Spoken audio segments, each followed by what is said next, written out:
Rafiki mpendwa na mtazamaji, karibu sana katika chaneli hii.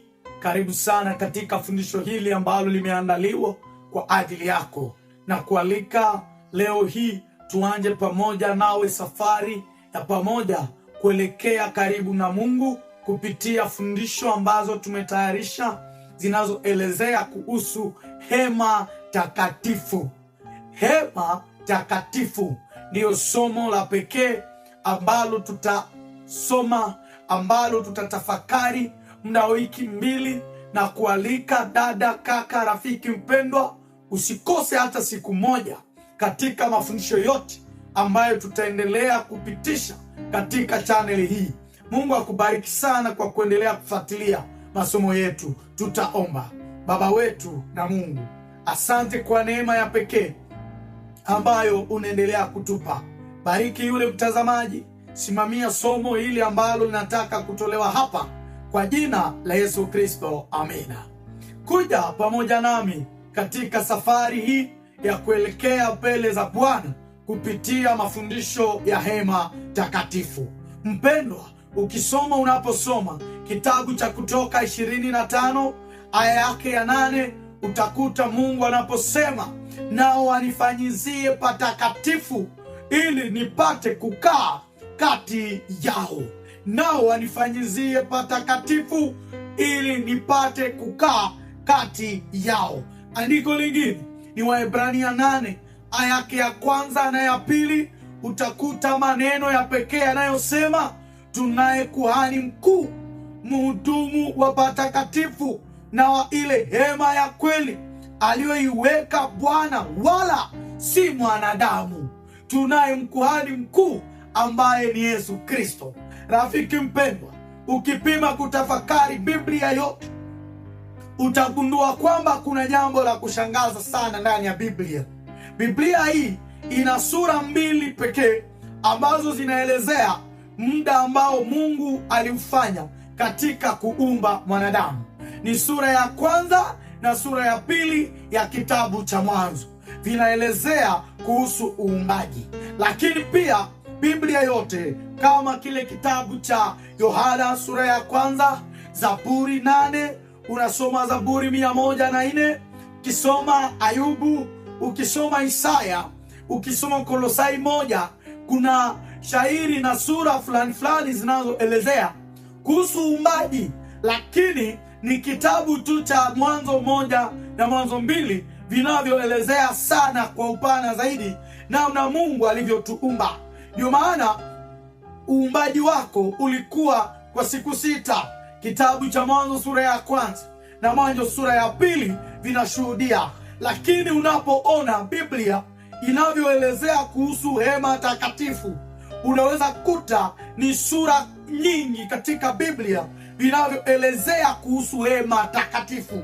Ndio maana katika kitabu cha Kutoka, ukianja kwenye sura ya 25 hadi 31, inaelezea kuhusu hema takatifu. Hapo utapata sura 7 katika kitabu hiki cha Kutoka inaelezea hema takatifu. Ukienda tena kwenye sura hii ya 35 na hadi sura ya 40, utakuta kwamba hapo inaelezea ujenzi wa hema takatifu.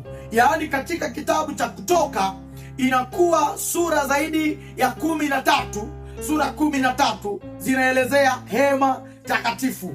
Na ukienda tena zaidi, unaingia kwenye kitabu cha Mambo ya Walawi, utagundua Mambo ya Walawi yote, kitabu chote cha Walawi kinaelezea kuhusu hema takatifu kulingana na huduma ambazo wakuhani wameifanya katika hema takatifu.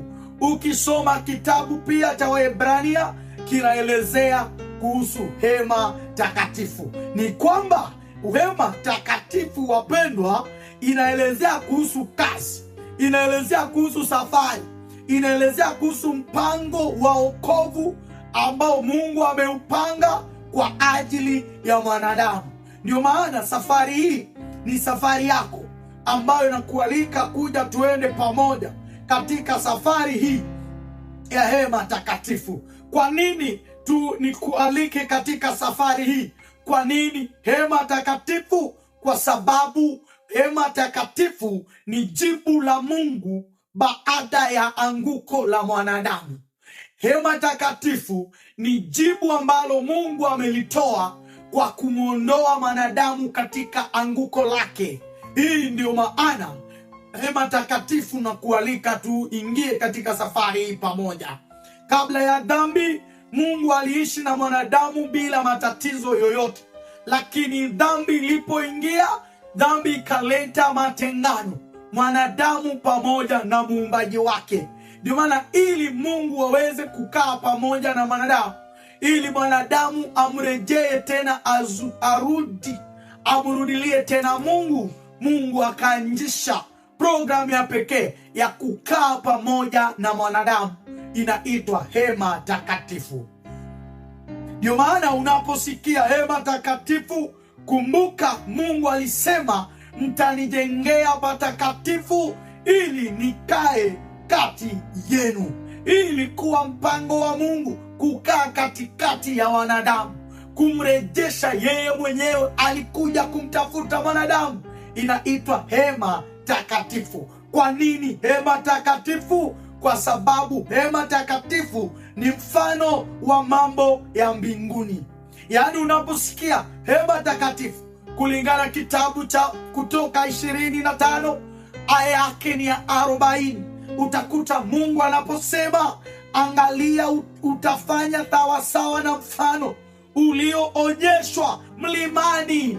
Musa akaonyeshwa mfano wa hema, akaonyeshwa mfano wa hema takatifu ya mbinguni. Wakamwambia, enda utafanya sawasawa na ile uliyoiona mlimani.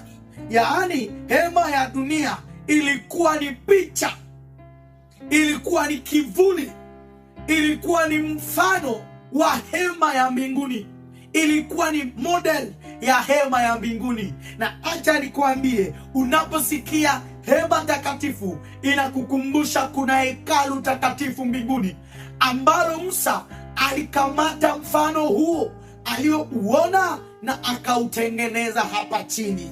Ndio maana hema takatifu ilikuwa ni darasa la wokovu ya mwanadamu. Na wewe kuja tuende tuisikie darasa hii pamoja, ili tuweze kuelewa Mungu anataka nini. Wazo hili ni la ajabu sana.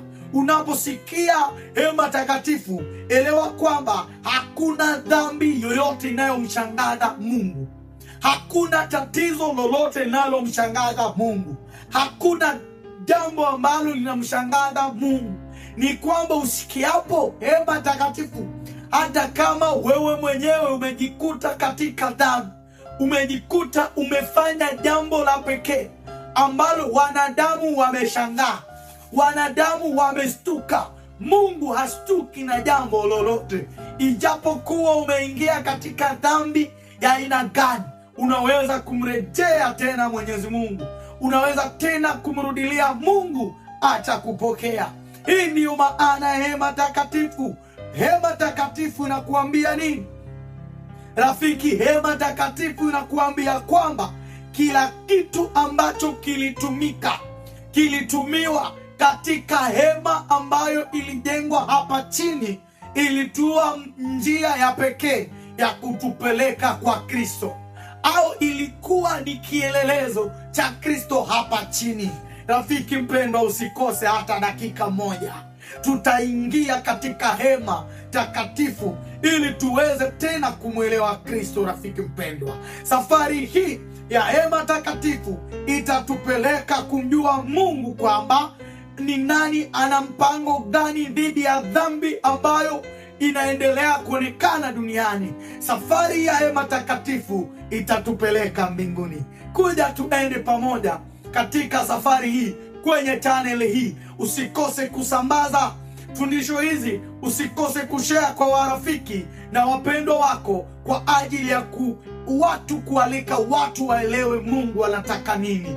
Mungu akubariki. Kuja tuende katika safari hii, utakuta kwamba matatizo yako yatapata suluhisho, maisha yako utapata darasa mpya, utajifunza tena na kumjua Mungu katika safari hii. Mungu akubariki kwa jina la Yesu, amena.